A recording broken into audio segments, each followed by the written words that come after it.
Bristol Community College, Mathematics with Dan Avedikian, Math 060, Topics in Developmental Mathematics, Section 3.6, Problem 6. This is Section 3.6, Problem 6. It says write the number as a decimal, and we have 1/3. Now, like a lot of the other problems, if you happen to have a calculator, you can just do 1 divided by 3. For any fraction, you do the numerator divide by the denominator equals, and the calculator just tells you the answer right away. If you don't have a calculator, you have to write the fraction as a division problem.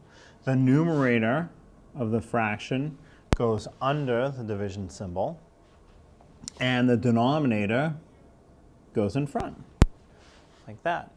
And now you do the division. So 3 divides into 1. Well, 1's not big enough. 3 won't fit in. So what we'll do is write it as a 1.0 and put the 3 into 10, basically. And that decimal that we put in will go straight up into the answer. Well, 3 divides into 10 3 times. So 3 times 3 is 9. 10 minus 9 is 1. So it didn't fit in evenly. So I can just add another 0 to that. Bring that 0 down, put it next to the 1. So it's 3 into 10 again. Well, 3 goes into 10 3 times. 3 times 3 is 9. And 10 minus 9, I'm going to get a remainder of 1. So it still didn't go in evenly. So I can add another 0.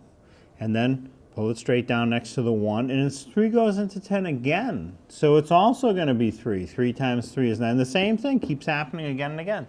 I'm going to keep getting a remainder of 1. Adding another 0, pull it down, put the 3 into 10. It's going to be 9. I'm going to get a remainder of 1. It's just never going to end.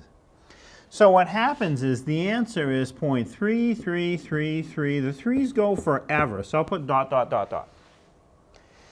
So you can write it that way, 3333, dot, dot, dot, dot. Or the standard symbol in math is write what repeats and put a line over it.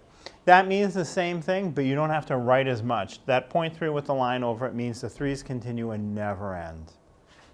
And like the other stuff, with the line over it or not, you can put a 0 in front of your answer, 0.3 with the line over it, or just 0.3 with the line over it.